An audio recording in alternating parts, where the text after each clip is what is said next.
말씀의 제목은 언약의 약속과 의무란 제목으로 말씀을 나누겠습니다.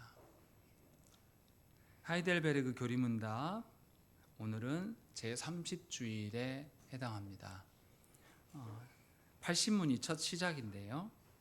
80문의 내용을 딱 보시면 질문을 보십시오. 질문 한번 우리 읽어볼까요?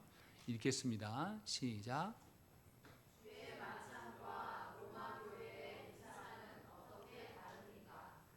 예. 세 번째 30주일의 시작에 대한 질문부터가 뭐냐면, 주의 만찬과 로마교회 미사가 엄청나게 큰 차이가 있다라는 것을 강조하고 시작합니다. 로마교회의 미사는 오전 성경 공부 때도 말씀드렸지만, 미사가 드려질 때마다 실제로 예수께서 다시 고난당하셔야 할 것처럼 주장을 합니다. 반면에 주의 만찬은 예수께서 십자가에서 단번에 이루신 유일한 제사로 우리의 모든 죄가 완전히 사해졌음을 강조합니다. 그러니 우리가 과거에 지은 죄나 현재 지은 죄나 또 앞으로 지을 죄까지도 사실은 십자가상에서 모두 정리되었다, 그 뜻입니다. 즉 하이델베르크 교리문답은 주의 만찬과 미사가 차이가 엄청나게 큰 것을 강조하고 있습니다. 80문에서 주의 만찬을 미사처럼 이해하는 것을 뭐라고 말하냐면, 끝부분을 보십시다. 읽겠습니다. 그러므로 거기 읽겠습니다. 시작.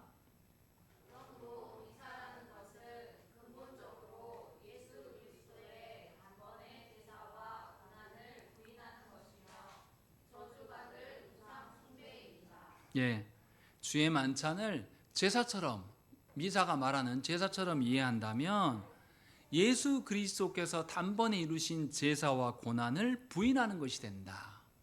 그리고 또한 이것은 저주받을 우상 숭배이다 라고 아예 선언한다는 것이죠. 그러니까 우리는 주의 만찬, 성찬을 제사처럼 여겨서는 절대 안 된다라는 겁니다. 근데 우리 한국교회의 성찬을 생각을 해보세요. 어떤 느낌이 듭니까? 성찬상에다 뭐를 깔아요? 하얀 포를 깝니다. 또 그리고 성찬상에 덮개도 어떻습니까? 하얀 포로 해놓는단 말이에요. 뭘 연상하는 거죠? 제사가 연상이 될 수밖에 없고, 또 성찬식을 행할 때에 굉장히 우리는 엄숙해요. 굉장히 제사와 가깝습니다. 굉장히 이상하게 하고 있다는 거예요, 쉽게 말하면. 그래서 하이델베르크 교리문답은 그것이 아니다라고 지금 이 이야기를 하려고 말하는 겁니다. 성찬에서 드러내고자 하는 것은 예수님이 죽으셨다라는 것만을 말하려고 하는 게 아니에요. 그 이상의 것이 있습니다. 우리는 생각을 해봐야 됩니다. 뭘 말하려고 하는 것인지. 우리가 누군가 관계를 맺으려고 할 때 어떤 사람과 관계를 맺으려고 합니까? 제가 누군가 관계를 맺으려고 하면 누구랑 관계를 맺을까요? 우리 동네에 사는 지나가는 유치원생들한테 말을 걸면서 관계를 맺을까요? 그러진 않겠죠. 그러면 저랑 연배가 비슷한 우리 동네 주변의 술주정뱅이랑 관계를 맺으려고 할까요? 그러지도 않을 것입니다. 그러면 누구랑 우리는 관계를 맺으려고 합니까? 자신의 수준에 맞는 사람과 관계를 맺으려고 하는 그런 경향이 있습니다. 자신의 수준과 현격하게 차이가 나면 우리는 관계를 맺지 않으려고 합니다. 근데 이것은 하나님의 방식이 아니에요. 왜냐하면 우리가 다른 사람과 관계 맺는 것은 우리의 어떠함 때문에 관계 맺는 게 아니거든요. 우리가 다른 사람과 관계를 맺는 것은 그리스도로 연합되었기 때문에 관계를 맺는 것입니다. 이것이 성도의 관계예요. 다시 말씀드립니다. 우리는 예수 그리스도로 말미암아서, 그 은혜 언약으로 말미암아서 하나님께서 관대하게 은혜 언약에 포함된 모든 사람을 환영하십니다. 그래서 우리는 우리 수준대로 누구를 평가하는 것이 아니라 은혜 언약에 포함된 자라면 그들과 다 함께 그리스도의 몸으로서의 관계를 유지해야 되는 것이에요. 근데 과연 교회가 그러한가라는 것을 생각을 해봐야 됩니다. 우리 그렇습니까? 우리는 그 점에 대해서 굉장히 취약합니다. 그리스도께서 이루신 은혜 언약에 근거해서 사람을 관계 맺는 사람은 거의 없어요. 교회 안에도 다 자기 수준, 자기하고 비슷한 사람, 자기랑 잘 어울리는 사람을 만나려고 합니다. 심지어 배우자를 고를 때는 더 심해요. 하나님의 은혜 언약 가운 것은 이런 건 다 치워버리고 아예 상정하지 않습니다. 그냥 자신과 취향이 잘 맞는가라는 거. 그렇게 내 취향대로 만나서 결혼하면 이 두 사람이 은혜 언약 아래서 그리스도께서 주신 사명을 위해서 살 리가 만무합니다. 그럴 수 없어요. 시작부터 아예 달랐기 때문에. 분명히 우리는 기억해야 됩니다. 지금 성찬을 통해서 하나님께서 우리에게 무엇을 주려고 하시는지, 우리는 하나님께서 성찬을 통해서 주시는 것을 근거로 우리는 모든 사람의 관계를 맺어가야 되는 것을 지금 말하고 있는 겁니다. 하나님은 언약 백성들에게 한없는 복을 약속하십니다. 우리의 상태가 그러해서 그런 것이 아니라 그냥 언약을 맺어 주셨기 때문에 그렇다라는 거예요. 그래서 언약을 맺어 주실 때는 이 복에 대한 약속이 있습니다. 근데 하나님은 약속만 맺으신 게 아니라 또 뭐도 합니까? 오늘 설교 제목을 잘 기억하시고 들으셔야 됩니다. 네, 뭡니까? 의무가 생겨난다는 것이죠. 그러니까 언약을 통하여서 하나님 백성 되는 특권과 의무가 함께, 이 두 가지가 다 같이 있는 거죠. 그렇기 때문에 우리는 이 하나님 앞에서 우리의 힘으로 우리 눈에 보기에 그럴싸하게 하나님의 눈에 합당하게 보이려고 하나님께 호감 받으려고 할 필요가 없습니다. 다시 말하면 성찬을 통하여서 내가 성찬식 때 간절히 한다든지, 내가 성찬식 때 뭐 어떻게 막 노력해가지고, 아니면은 내가 이번 성찬식에는 내가 준비하는데 다 나가서 해가지고 내가 했기 때문에 뭐 다를 것이다, 이렇게 되어지지 않는다라는 거예요. 그런데 너무나 안타깝게도 목사님들 중에도 뭐라 그러냐면, 누군가가 성찬 집례하면 더 은혜스럽다, 이런 이야기를 합니다. 절대 그렇지 않아요. 언제나 시작점은 어디서부터 시작해야 됩니까? 우리입니까? 하나님입니까? 하나님의 은혜로부터, 하나님의 은혜가 백성들에게 부어지는 방식인 것이지, 우리가 어떻게 했다고 해서 은혜가 달라지는 방식이 아니라는 것입니다. 그래서 우리는 유아 세례를 이야기할 때도 어땠습니까? 유아들이 하나님의 언약을 잘 이해하고 안 하고 상관없이 하나님께서 믿는 가정에 그 유아들을 두시게 하심으로 말미암아서 언약 백성 되게 하셨음을 말씀합니다. 그러니까 하나님의 언약에 근거하여서 우리는 유아 세례를 시행하는 것이지, 다른 것으로 유아 세례를 시행하는 것이 아닙니다. 이처럼 언약의 개념 없이 세례와 성찬을 설명하기는 굉장히 어렵습니다. 그렇다면 우리가 이제 언약에 근거해서 성찬이 어떻게 우리의 언약의 표나 인이 되는가를 한번 생각을 해보십시다. 먼저 언약이 뭔지를 생각을 해봐야 돼요. 언약이 뭡니까? 지난주는 우리가 오후 예배 안 드렸군요. 네. 그 전주 언약에 대한 이야기를 했었어요. 언약 첫 시작은 어떻게 됩니까? 일방적입니까? 쌍방적입니까? 일방적으로요. 그리고 언약이 맺어지면 쌍방적으로 바뀌어요. 이 말은 뭔 말입니까? 하나님께서 언약을 왜 맺으세요? 우리랑 함께 하시고 관계를 맺으시려고 하는 거예요. 그러니까 언약이라는 것은 하나님과 우리 백성 사이에 살아있는 사랑의 관계를 확증해 주는 겁니다. 그래서 살아있다라고 해서 피로 이 언약을 세우고 확정합니다. 창세기 15장에서 하나님께서 아브라함과 그의 가족과 교제하시며 그 피로 그 관계를 표하셨습니다. 하나님은 아브라함의 후손들과도 똑같은 관계를 유지하기를 약속하셔서 시내산에서 그 관계를 다시 한번 확인하셨습니다. 그리고 아브라함이 죽은 이후에 400년 후에 그 400년이 지난 이후에도 하나님은 출애굽기 24장 7절 말씀에 이렇게 출애굽기 19장 5절과 6절 말씀 이렇게 말씀합니다. 그러므로 너희가 내 말을 순종하고 내 언약을 지키면 너희는 모든 백성군 가운데서 내게 특별한 보물이 될 것이며 너희는 내게 제사장 나라가 되고 거룩한 백성이 될 것이다 라고 말씀하셨다는 것입니다. 중요한 것은 뭐냐면 하나님께서 우리와 관계를 맺으신다는 것이죠. 출애굽기 24장 7절 말씀에서도 여호와께서 말씀하신 모든 것을 우리가 행하고 순종하겠습니다 라고 하면서 이스라엘 백성들이 함께 응하는 것이 나타납니다. 이렇게 해서 상호간에 살아있는 사랑의 관계가 되어지는 것, 이것이 언약이라는 것이에요. 하나님께서 그 백성 이스라엘을 위해서 기적을 행하시고 큰 복을 약속하시고 요구 조건을 제시하신 것입니다. 그러나 이스라엘 백성들이 하나님께서 요구하신 것을 잘 순종하면서 지켰습니까? 아니요. 그들은 하나님의 언약의 약속에도 불구하고 불평하고 원망하면서 방황했습니다. 그들은 하나님과 맺은 언약을 어기고 하나님의 심판을 자초했습니다. 하나님께서는 언약의 당사자인 이스라엘의 언약 파기로 그들을 버리실 수 있는 상태가 된 것이죠. 하나님은 그런데 어떻게 하십니까?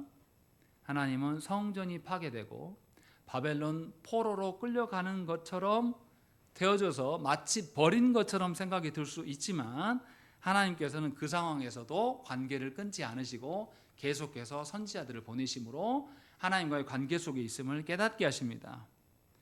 호세 선지자에게 하나님께서 그 시대에 바벨론 포로기 시대의 선지자가 호세 선지거든요. 호세 선지자한테 뭐라고 말씀하시냐면 에브라임이여 내가 어찌 너를 놓겠느냐, 이스라엘이여 내가 어찌 너를 버리겠느냐, 내가 어찌 너를 아드마와 같이 놓겠느냐, 어찌 너를 스보임 같이 두겠느냐, 내 마음이 내 속에서 돌이키어 나의 긍휼이 온전히 불붙듯 하도다. 이렇게 말씀합니다.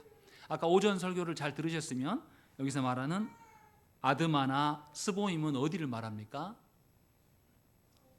소돔과 고모라 같은 동네예요. 그 동네가 하나님께 심판받은 이야기인데 그 동네처럼 너희를 버리지 않겠다라고 하나님이 호세 선지자를 통해서 말씀해 주신다는 것이죠. 놀랍게도 하나님은 언약을 파기하고 언약의 그 약속들을 전혀 소망하지 않는 그런 자들에게 다시금 자비를 베푸시고 그 백성을 회복시키실 것을 약속하십니다. 그러면 이제 언약이 이미 깨져버렸어요. 그렇다면 새로운 언약이 필요할 거 아닙니까? 그리고 그 하나님과의 관계가 이미 갈등이 생겼고 실패했단 말이죠. 그러면 이런 일이 없도록 새롭게 하기 위해서는 새 언약이 필요할 수밖에 없습니다. 그래서 하나님께서 친히 새 언약을 주시겠다라고 말씀하시는 것이 바로 예레미야 선지자에게 하셨던 그 말씀입니다. 오늘 본문의 말씀이 그거예요. 31절 우리 읽겠습니다. 시작.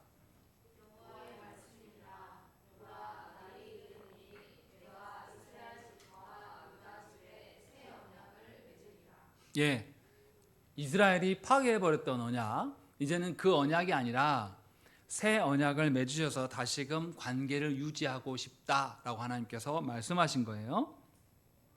그럼 새 언약이 어떻게 될 것인가? 33절에 있습니다. 읽겠습니다. 천천히 읽겠습니다. 시작.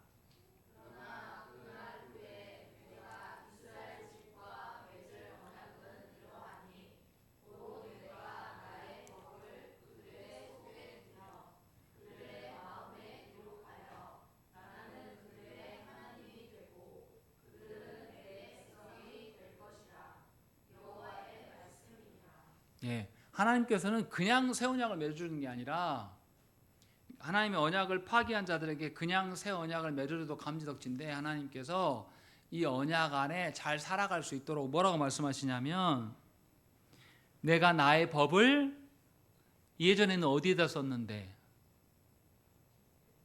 시내산에서 하나님께서 언약을 어디에서 써줬습니까?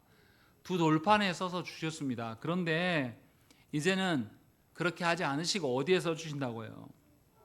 그들의 속에, 그들의 마음에 기록하여서 절대 잃어버리지 않도록 반드시 더 깊이 깨닫게 하실 것을 약속해 주셔서 하나님의 언약이 계속 지속될 수 있도록 하시겠다고 말씀하고 있는 것입니다.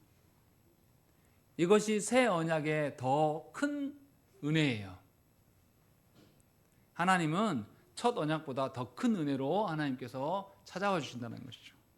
그리고 34절 읽겠습니다. 시작.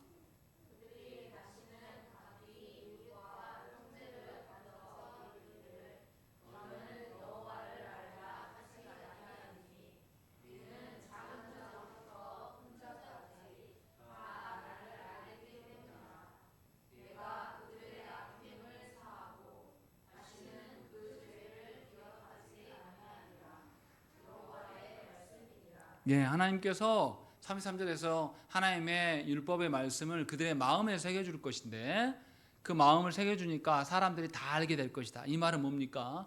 성령께서 그 말씀을 깨닫게 하셔서 우리를 도우실 것이다 라고 말씀하고 있어요.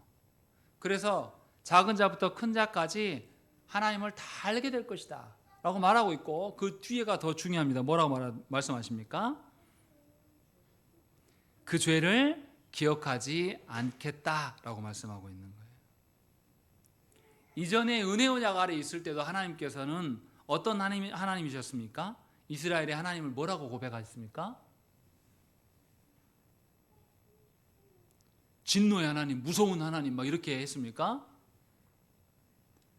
자비롭고 은혜로우시며 노하기를 더디하시고 인자하심이 풍성하신 하나님이시다 라는 것들을 이스라엘 백성들이 외워서 고백하고 다녔어요. 그렇게 하나님을 알도록. 그런데 하나님께서는 그 언약을 깨트린 이스라엘에게 이전보다 더 풍성한 은혜를 베푸셔서 용서까지도 포함하고 있다라는 것을 우리에게 알려주고 있는 거예요. 그러면 하나님께서 어떤 면에서 은혜가 더 풍성해지게 하시는 것일까라는 것을 우리가 알아야 돼요. 많은 사람들이 하나님께서 더 풍성한 용서와 은혜를 베푸시겠다고 하신 그것에 대해서 잘 모릅니다. 하나님께서 더 풍성하게 용서하시고 은혜를 베푸신다는 의미를 잘 몰라요. 그런데 이 지금 에레미야가 하셨던 이 더 풍성한 은혜는 언제 이루어집니까?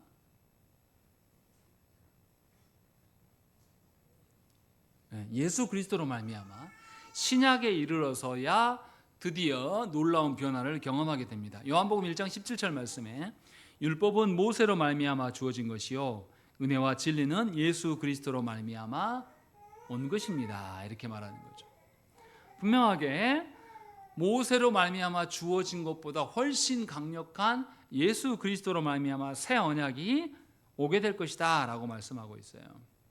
옛 언약은 이제 제사에 기초했던 옛 언약은 이제 예수로 말미암아 쓸모없게 된 것입니다. 훨씬 더 나은 새로운 언약, 제2의 언약인 예수 그리스도로 대체된 거예요.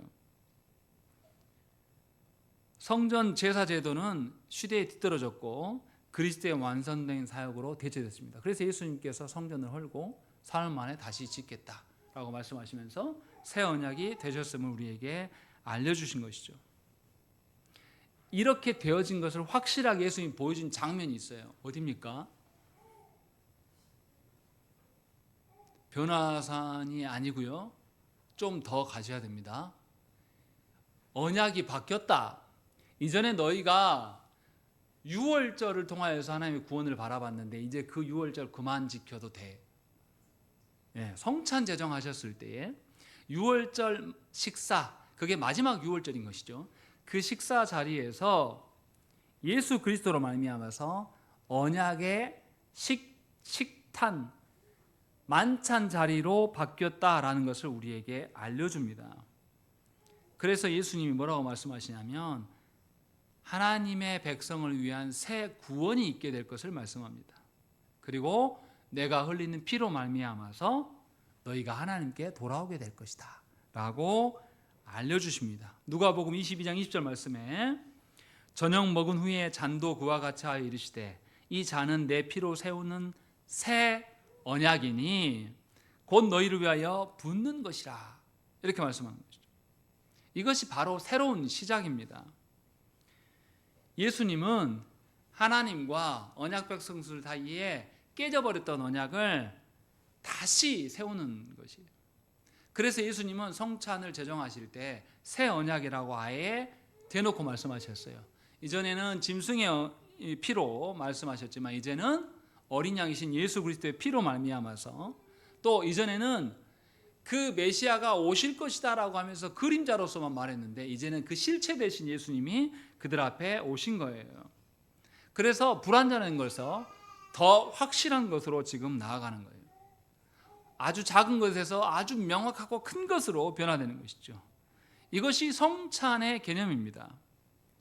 새 언약 안에서 약속은 더 풍성해지고 위로는 더욱 확실해지며 또 피는 더욱 귀중해지게 바뀌는 겁니다.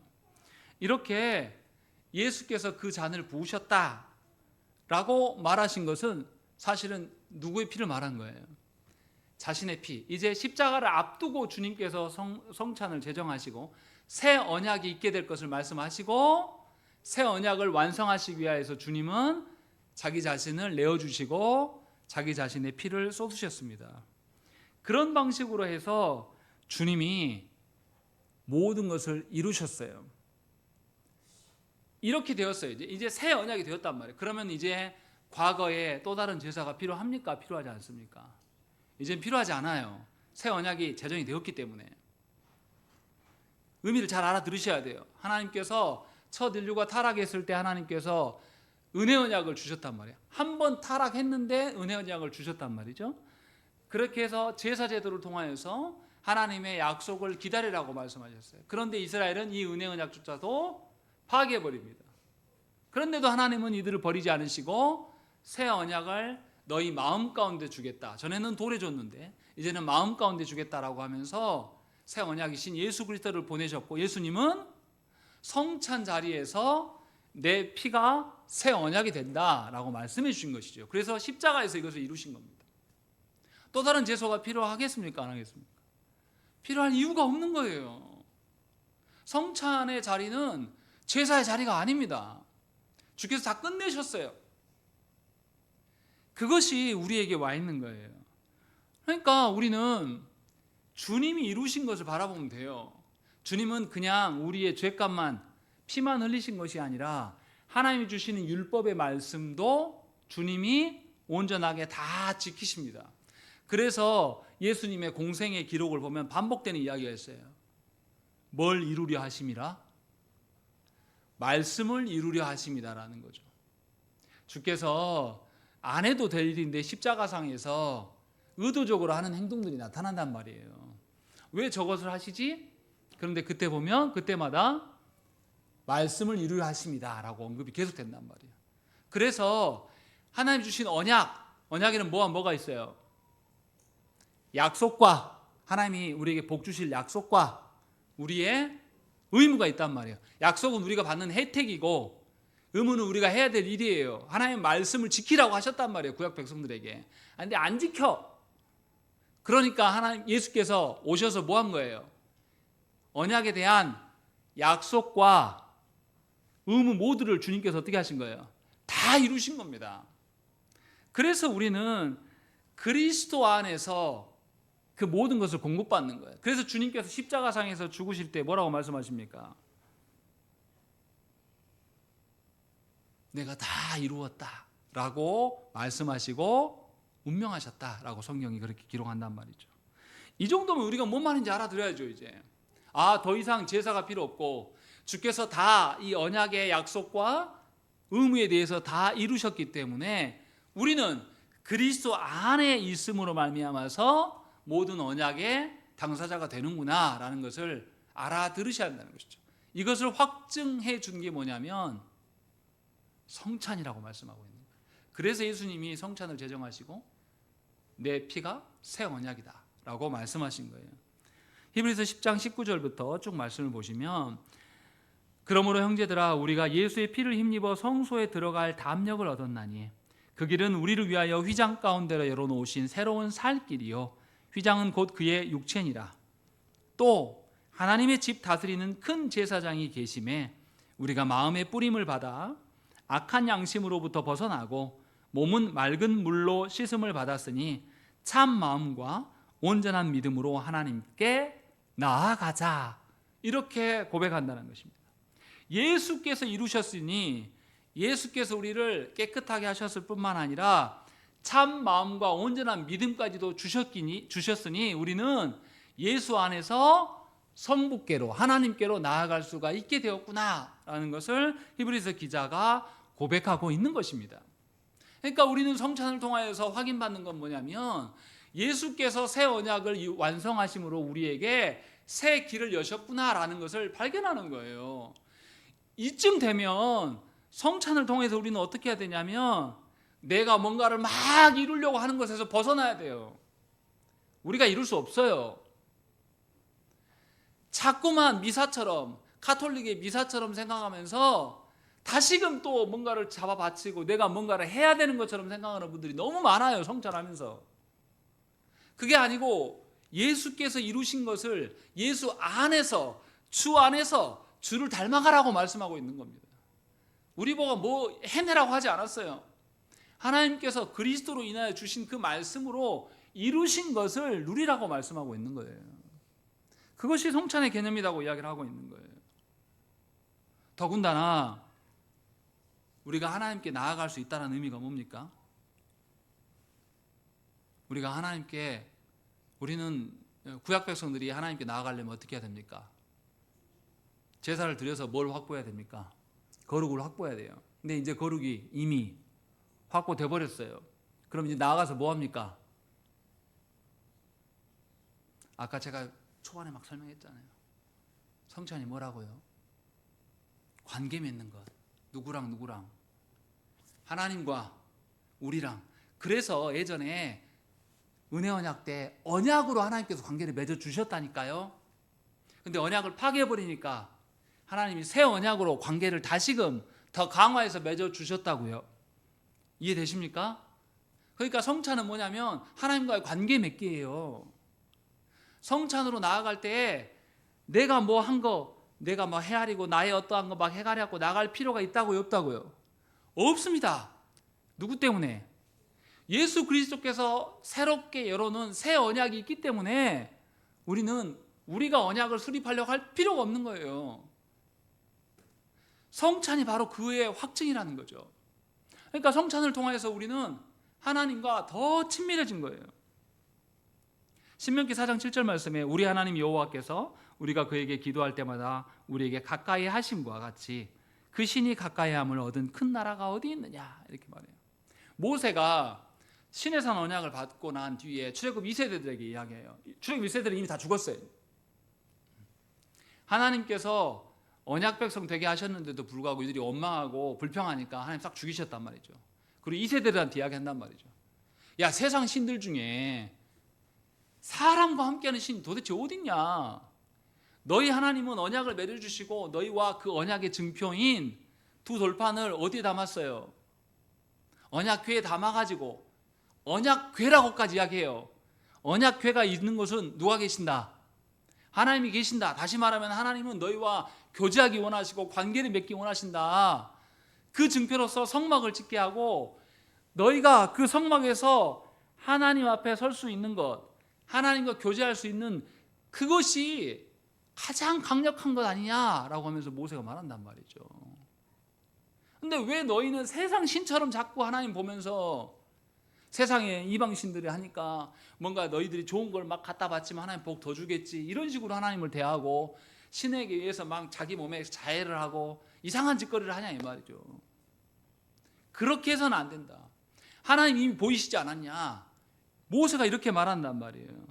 근데 우리는 모세가 말하는 가까이 있는 그 하나님의 방식보다 우리 시대는 어떻게 해요?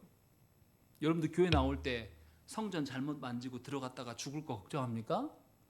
우리는 뭐 성전도 없지만 우리는 그런 사람 없어요. 예배 나올 때 나의 정결 부정함과 나의 어떠함을 가지고 막 근심하며 고민하면서 안 나와요. 왜요? 우리의 거룩을 누가 확보하셨습니까? 예수 그리스도께서 확보하셨단 말이에요. 이런 신이 세상에 어딨냐 이 말이에요. 우리와 관계 맺기 위해서 당신의 아드님을 내어주시고 우리의 관계의 모든 것들, 방해되는 요소들을 다 제거하시고 완성하셔서 우리를 부르신단 말이에요. 이렇게 부르신 것을 확증해 주는 게 뭐라고요? 성찬이라고 지금 말씀하고 있는 거예요. 그러니까 주의 만찬의 핵심은 제사가 아니에요. 이제 제사는 과거에 끝나버렸어요. 로마 가톨릭처럼 다시금 성찬을 보면서 하얀, 우리가 언제 하얀 거 입습니까? 제사 때나 입잖아요. 귀신 부를 때나. 근데 그런 거 아니라고요. 그런 게 아니고 하나님과의 관계 자리예요. 그래서 주의 만찬, 주의 식사 자리라고 이야기합니다. 여러분, 누군가 식사할 때 왜 식사합니까? 아무나 식사합니까? 지나가는 아무개한테 식사 한번 합시다. 한다고 해서 그 사람이 식사합니까? 누구랑 식사하고 싶으세요? 특별하게 나와 관계를 맺고 싶은 사람, 내가 사랑하고 귀하게 여기는 사람, 그런 사람에게 식사하잔 말은 뭐 하잔 말이에요? 가서 그냥 아무 말도 안 하고 그냥 밥만 먹는 겁니까? 왜 식사 자리라고 말합니까? 식사하는 그 자체가 중요한 게 아니라 식사하면서 그 사람과 나의 따뜻한 교제를 이루는 거예요. 아까 우리 다빈이가 막 방금 저한테 안 있었는데 희연이한테 있었는데 저를 보고 막 방글방글 웃어요. 막 보면서 막 이렇게 고개 쭉 내밀고 막 웃는단 말이에요. 그럼 제가 어떻게 합니까? 그래 나를 환영해라 하면서 그냥 지나갑니까? 더 그렇게 하니까 어떻게 해요? 희연이에서 딱 뺏어가지고 안아가지고 볼을 막 부비면서 한번 해주고 나니까 얘가 더 까르르 웃으면서 딱 이렇게 해주고 하죠. 관계를 확인하는 거예요. 어느 정도의 관계인 거예요. 볼을 부빌 수 있을 정도로 충분한 관계가 되는 것을 몸소 보여주는 겁니다. 그래서 아이들은 이렇게 접촉하면서 그 관계의 어떠함을 깨닫게 되는 거예요. 저도 어렸을 때 제가 초등학교 5, 6학년 때까지 그런 권사님이 계셨어요. 저는 안 하고 싶은데 저만 보면 와가지고 볼을 자꾸 이렇게 안아가지고 막 볼을 막 문대요. 여자애들 막 보고 있는데 창피해 죽고 있는데 그만했으면 좋겠는데. 근데 그 권사님은 아직도 지금도 기억해요. 지금도 살아계셔요. 지금도 보면 그렇게 반가워하세요. 만나면 자주 볼 수는 없지만 관계가 어떠한 걸 보여주는 겁니다. 지금 성찬의 자리가 바로 그런 자리라고 말하고 있는 거예요. 그래서 식탁의 자리입니다. 식탁의 자리에서 내가 사랑하고 내가 함께 끈끈하게 볼을 부빌 수 있는 그런 믿음의 사랑의 관계인 사람들과 한 자리에 모여서 아무것도 감추지 않으면서 서로가 한 교제하는 그런 자리가 되는 것이죠. 그래서 팔십문답에서 뭐라고 말하냐면 이렇게 말하는 겁니다. 연합되었다라고 말하는 것이에요. 그리스도와 연합된 것이다 라고 말하고 있는 것입니다. 이것이 주의 만찬의 자리다라고 이야기하는 것이죠. 이제는 그리스도와 뗄 수가 없어요. 그리스도와 단단하게 그리스도와 볼을 부빌 정도로 가까운 그런 허심탄회한 관계가 되었음을 지금 말하고 있는 거예요. 그러니까 주께서 나를 그렇게 맞아주셨고 내가 이 사람을 일면식도 없고 오늘 처음 봤지만 이 사람도 같은 성찬 자리에 참여할 수 있는 그리스도인이면 우리는 이 사람의 성품이나 그 사람의 부나 그 사람의 사회적 지위나 이런 거 상관없이 우리는 그 사람을 어떻게 해야 됩니까? 환대하고 교제할 수 있는 거예요. 그래서 전에는 저도 몰랐지만 전에는 인간적으로 멋진 사람하고 교제하는 그 기쁨이 있었어요. 그게 좋았어요. 전에는. 근데 신앙생활을 해나가 보니까 필요 없어요. 이게 하나님 나라의 일에 같이 동역할 수 있는 것이 그렇게 사랑스러운 사람이라는 걸 깨닫게 됩니다. 그 사람하고 인간적으로 막 같이 많은 경험이 있고 무슨 횟수가 막 오래되고 이런 게 아니에요. 전혀 잘 몰라. 안지 얼마 안 됐습니다. 근데 그분이 주의 말씀을 이 땅 가운데 펼치려고 애를 쓰는 모습, 자기의 막 재산까지 자기 아내 자녀들까지 막 끌어들여 가지고 막 하고 있는 사람의 생각으로 봤을 때는 어떻게 저렇게 미련한 짓을 하지? 할 정도로 하는 모습이 보여도 그분과 함께 하나님 나라의 복음을 전할 수 있는 것이 그렇게 기뻐요. 이게 하나님이 주시는 그리스도의 연합으로 인한 기쁨이에요. 그게 성찬 자리에서 지금 펼쳐지고 있다. 이 이야기를 우리에게 알려주는 겁니다. 그래서 주께서 잔을 딱 드시면서 이 잔은 내 피로 세운 새 언약이다. 이 피는 너희를 위하여 흘린 것이다 라고 주님이 선언해 주시는 것은 엄청난 복입니다. 우리는 하나님의 언약에 대해서 의무를 이행하는 자들이 아닙니다. 우리는 하나님께서 택하여서 베푸시고 구원받은 자로서 부르셨지만 하나님 나라를 위해서 안 살잖아요. 그런데도 주님은 성찬 자리에서 우리에게 자신의 피를 쏟으시면서 내가 너희를 위해서 너희와 내가 보를 맞댈 정도로 친분한 관계와 교제하기 위해서 이 성찬 자리를 또 베푼다 라고 말씀하시면서 우리에게 확증해 준 그 자리가 성찬이란 말이죠. 그러니까 우리가 알아들어야 돼요. 우리가 그런 자들인데 여전히 성찬 자리 나가면서 아이고 나의 죄, 나의 불순종, 내가 이런데 어떻게 내가 성찬의 자리에 나가냐, 나 못 가, 이렇게 말하는 것은 누가 이루신 것을 부정하는 겁니까? 그리스도께서 하나님과의 관계 열어놓은, 그렇게 확실하게 열어놓은 그 자리를 우리 스스로가 부정하는 것입니다. 그러니까 우리 기억해야 한다는 것이죠. 성찬이 어떤 자리인지를. 이걸 잘 이해가 안 되니까 성찬 자리에 나오면 어색하고 막 있고 그냥 그러고 있는 겁니다. 의미를 전혀 못 알아듣고. 하나님은 우리의 어떠함을 누구보다도 잘 아십니다. 하나님은 우리에게 한량없는 긍휼과 은혜를, 자비를 베푸시기를 원하세요. 그래서 성찬 자리, 주의 만찬 자리에서 우리는 그분을 뵐 수 있고 또 그분을 먹고 마시기도 합니다. 이런 자유를 하나님께서 우리에게 주신 것이에요. 그러니 저와 여러분들이 죄에 짓눌려서 죄에 끌려다니는 이유가 전혀 없는 거예요. 주의 만찬 자리의 의미를 아는 것이면. 그러면 이제 우리가 생각을 해봐야 됩니다.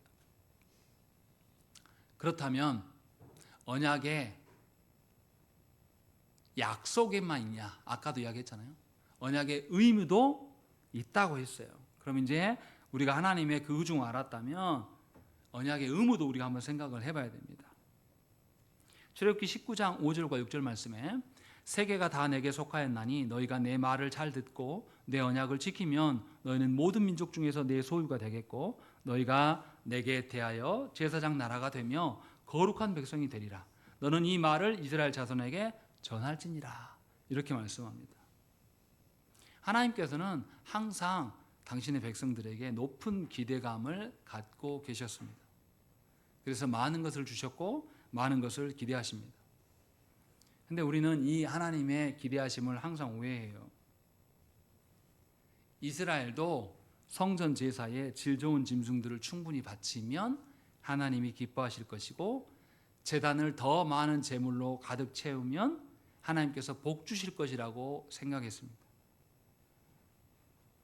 우리도 그러지 않습니까? 우리 그러잖아요. 하나님께서 나에게 요구하신 것이 무엇일까? 이렇게 생각해요. 그러면서 그 다음이 중요합니다. 하나님 나에게 요구하시는 것이 무엇일까? 라고 생각했으면 이렇게 생각하면 이상한 거거든요. 하나님 나한테 요구하신 것이 무엇일까? 라고 생각하면서 그러면 내가 적어도 하루에 한 번은 기도해야 되겠다 라고 하는 거예요. 이게 논리가 맞습니까? 이해가 안 되신가요? 하나님께서 나에게 요구하신 것이 무엇일까? 그럼 적어도 내가 한 번은 기도해야지. 내가 그러면 적어도 성경 한 장은 읽어야지. 이렇게 생각하는 거야. 또 적어도 착한 일 몇 개는 해야 되고 적어도 감사 몇 거리는 계속 해야 된다. 지금 뭘 기준으로 계속 말하는 겁니까? 제가 지금 할 때마다 똑같은 말을 했어요. 네? 적어도 뭐 하는 겁니까? 하나님이 나에게 요구하시는 것이 아까 크다고 제가 말씀드렸잖아요. 근데 우리는 어떤 방식으로 대해요? 최소한으로 축소시켜가지고 요거 이야기한단 말이죠. 이것이 하나님과 관계 맺는 방식이냐 이 말이죠. 이해되십니까? 우리는 그런 방식으로 하나님께 나가요. 우리의 생각 근본 자체가 하나님과 교제함으로 얻어지는 기쁨이 뭔지를 전혀 모르는 거예요. 그래서 항상 최소한의 최소주의적 접근 방식으로 하나님과 관계 맺으려고 합니다. 그래서 우리는 그런 식으로 논의하는 겁니다.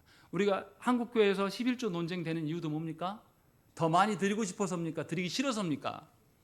드리기 싫어서 논쟁하는 것이지 더 많이 드리고 싶으면 논쟁할 이유가 없어요. 11조고 뭐고 그런 제목 붙일 필요도 없어요. 그냥 흰 봉투에 하나님께 더 드리면 돼요. 근데 드리기 싫거든요. 교회가 많이 가져가는 것 같고 교회가 드린 거 제대로 안 쓰는 것 같거든. 하나님께서 받으실 것에 대한 생각 없고 하나님께서 이 헌금을 활용할 수 있건 교회 얘네들이 문제인 것 같으니까 하나님께서 드리기 싫은 거예요. 그래서 그 논쟁을 계속 한단 말이죠. 이런 식으로 하나님의 방식 앞에 서는 것은 합당한 게 아닙니다. 하나님께서 우리에게 요구하시는 것은 우리의 최소한 것이 아니에요. 어제도 말씀드렸지만 헌금의 개념이 뭐라고요? 누구를 드리는 거라고요? 나 전부를 드리는 거예요. 이것이 하나님께서는 우리에게 요구하시는 것은 어떤 언약의 의무 몇 가지가 아니에요. 우리 전적인 것을 요구하는 것입니다. 우리는 거의 매주 주일마다 하나님께서 우리의 사랑이 얼마나 간절한지를 말씀을 통해서 알려주십니다. 근데 우리는 안 들어요. 하나님이 우리를 사랑하셔서 말씀을 늘 주지만 최대의 관점으로 하나님의 관점을 받지 않습니다. 우리는 최소로 받아요. 그리고 그것 정도는 해야지. 가장 적게 해놓고 난 다음에 그 논리로 막 생각해가지고 그래 나는 이 정도로 결심도 했으니 나는 뿌듯하다.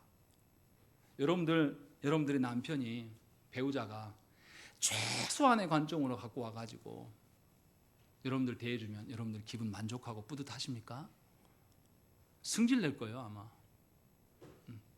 네가 날 사랑하냐? 하면서 아마 잡아먹으려고 할 것입니다. 생각을 바꾸셔야 됩니다. 분명하게 우리는 최소한의 헌신이 아니라 최대한의 헌신으로 주 앞에 서야 돼요. 성찬을 임하는 자세에 우리의 의무가 바로 그런 것이라는 거죠. 시편 51편 16절과 17절 말씀에 주께서는 제사를 기뻐하지 아니하시나니 그렇지 아니하면 내가 드렸을 것이라. 주는 번제를 기뻐하지 아니하시나이다.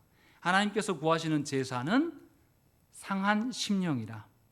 하나님이여 상하고 통회하는 마음을 주께서 멸시하지 아니하시리이다. 시인이 무슨 이야기 합니까? 우리의 마음과 영혼을 하나님께서 요구하신다는 것이. 그냥 제사 그 종교행위 한번 딸랑 했다고 해서 하나님이 속으시겠냐, 그 이야기를 지금 하고 있는 겁니다. 미가서 6장 8절 말씀에도 뭐라고 하냐면 사람아 주께서 선한 것이 무엇임을 네게 보이셨나니 여호와께서 네게 구하시는 것은 오직 정의를 행하며 인자를 사랑하며 겸손하게 네 하나님과 함께 행하는 것이 아니냐라고 말하는 것이죠. 정말로 하나님을 온전하게 사랑하는 사람은 사랑과 공의와 자비가 언약의 핵심 의무임을 알 수밖에 없습니다. 의예요, 의. 하나님의 의에 근거한 공의가 그리스도인들이 추구해야 될 근거라는 것이죠. 이제는 우리가 잘 기억해야 한다는 것입니다. 이제 그러면 원리는 알았어요. 그럼 우리가 하나님께 드릴 것이 있습니까? 갚을 수 있습니까? 네, 우리는 드릴 것도 없고 갚을 수도 없어요. 그러면 하나님께 하나님의 백성이 뭘 돌려드려야 됩니까? 하나님께 받은 것을 돌려드리는 것이 가장 합당한 거예요. 그리스도 안에서 주께서 행하신 모든 일, 주께서 주신 모든 것을 생각하면 우리는 겸손하게 하나님께 나아갈 수밖에 없습니다. 우리 방식대로 나아갈 수가 없어요. 하나님 앞에 우리가 정상적인 관계로 설 수가 없어요. 그런 것을 깨닫게 됩니다. 항상 우리가 사랑하면 나를 먼저 챙깁니까? 상대방을 먼저 챙깁니까? 상대방을 먼저 챙겨요. 마찬가지예요. 부부 사이에 그렇지 않습니까? 나를 먼저 챙기면 상대방이 압니까? 모릅니까? 알고 서운해합니다. 근데 왜 하나님 앞에서는 우리는 우리만 챙길까요? 하나님 사랑을 모르기 때문이에요.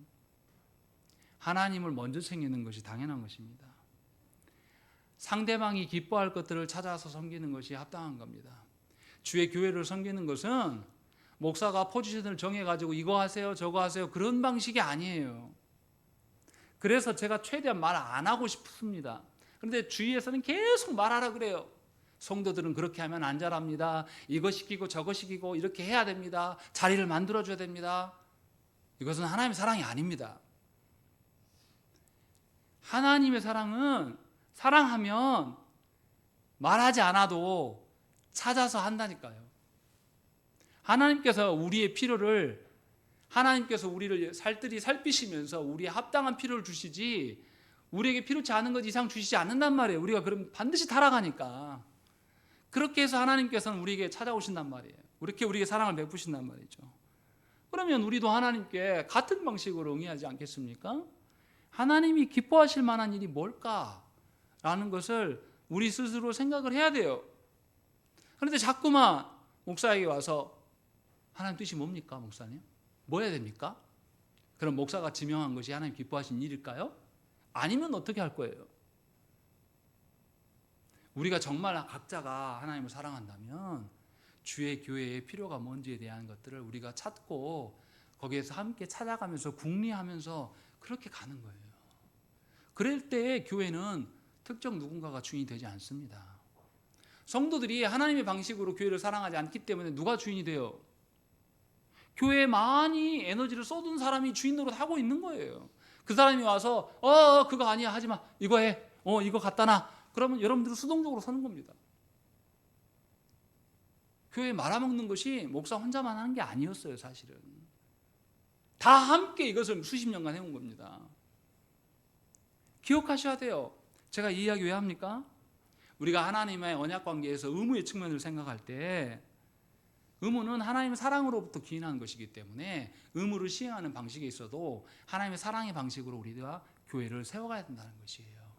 이것이 성찬을 앞두고 있는 의무의 우리의 개념인 것입니다.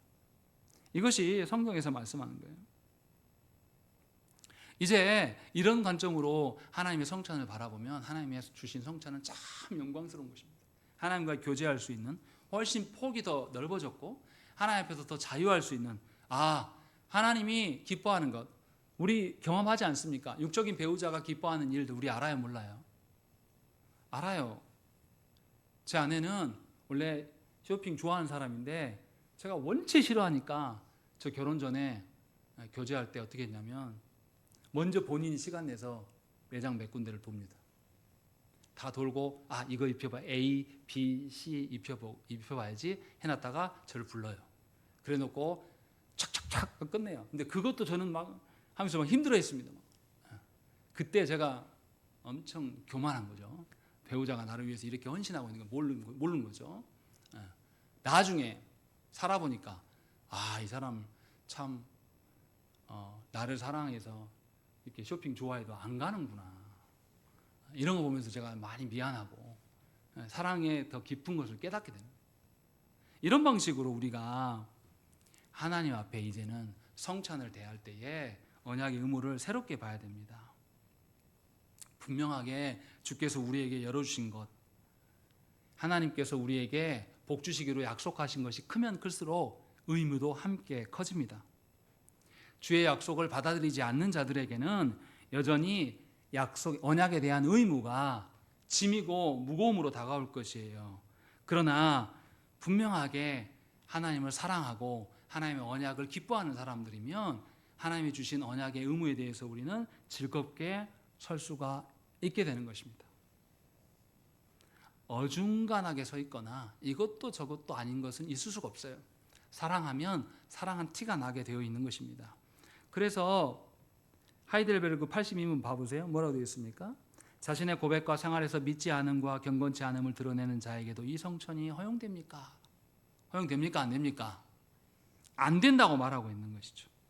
하나님께서 언약에 대한 의무를 명하셨는데 이 의무에 대해서 어중간하게 하는 자에게 하나님의 언약이 제공될 리가 없다라고 말씀하고 있는 거예요. 그렇게 하는 것, 이도저도 아닌 식으로 하나님의 언약의 의무를 대하는 것은 하나님의 언약을 더럽히는 것입니다. 하나님의 영광에 있어서도 우리가 분명하게 기억해야 됩니다. 하나님의 영광은 하나님의 기쁨이 되는 것이지 어정쩡한 것이 절대 아니에요.